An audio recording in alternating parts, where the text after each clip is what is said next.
keessa dhokadheen jiraadha Yesuus ati na gargaari. Sirraa adda baanaan jiraachuu hin danda'u yoomiyyuu taanaani. Si keessa dhokadheen jiraadha Yesuus ati na gargaari. Sirraa adda baanaan jiraachuu hin danda'u yoomiyyuu taanaani.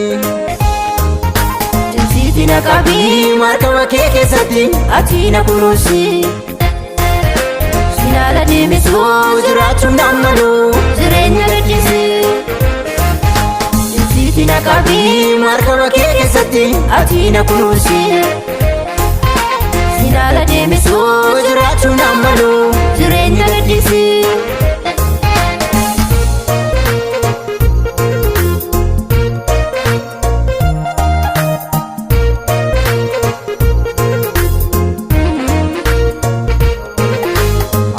ilaalee akkan sirraan kaane mudhii koo jabeessi. Hubannaaf ogummaa si wajjin jiraachuu ati na barsiisi. Qajeelummaa sihee mana keetti bahee danuu bakkee jira. Nan taasisi Yesuus nama manaa bahee galaa dhabee joora. Qajeelummaa sihee gola keetti bahee danuu bakkee jira. Taasisi Yesuus nama manaa bahee galaa dhabee joora. Keessa dhokadheen jiraadha Yesuus ati na gargaari. Sirraa adda baanaan jiraachuu hin danda'u yoomiyyuu taanaani. Si keessa dhokadheen jiraadha Yesuus ati na gargaari. Sirraa adda baanaan jiraachuu hin danda'u yoomiyyuu taanaani. Jinsiiti na qabii markaba kee keessatti ati na kunuunsi. Sinala deemsuu jiraachuun nammalu jireenya gaddisi. Jinsiiti na qabii markaba kee keessatti ati na kunuunsi. Sinala deemsuu jiraachuun nammalu jireenya gaddisi.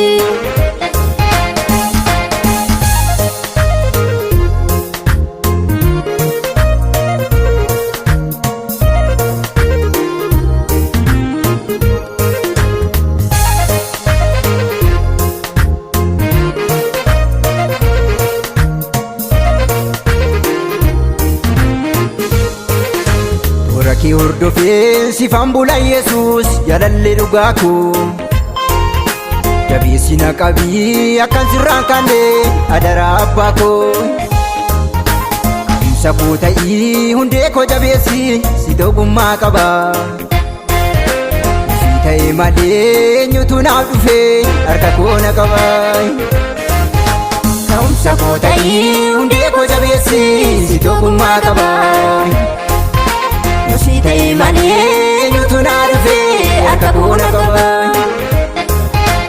Keessa dhokadheen jiraadha Yesuus ati na gargaari. Sirraa adda baanaan jiraachuu hin danda'u yoomiyyuu taanaani. Si keessa dhokadheen jiraadha Yesuus ati na gargaari. Sirraa adda baanaan jiraachuu hin danda'u yoomiyyuu taanaani. Jinsiiti na qabii markaba kee keessatti ati na kunuunsi. Sinala deemsuu jiraachuun nammalu jireenya gaddisi.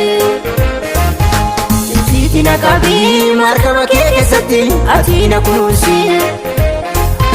Sinala deemsuu jiraachuun nammalu jireenya gaddisi.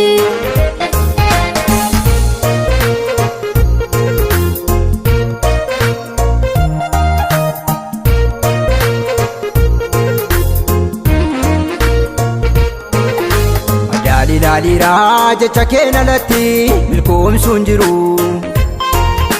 Dursaa kunaaf ta'ii jecha kee dhagahee akkan ittiin bulu. Garummaa fakkaatee biyyi lafaa kuni dhaloota goomsaa. Na oolchi Yesuusee sirraa adda bahee akkan bannee tasaa. Garummaa fakkaatee biyyi lafaa kuni dhaloota goomsaa.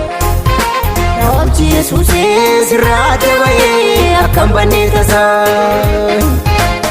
keessa dhokadheen jiraadha Yesuus ati na gargaari.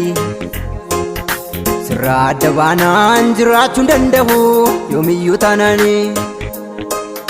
Si keessa dhokadheen jiraadha Yesuus ati na gargaari. Sirraa adda baanaan jiraachuu hin danda'u yoomiyyuu taanaani. Cimsiiti na qabii Markaba kee keessatti ati na kunuunsi. Ilaala deemisuu jiraachuun nammalu jireenya gaddisi. Cimsiiti na qabii markaba kee keessatti ati na kunuunsi. Ilaala deemisuu jiraachuun nammalu jireenya gaddisi.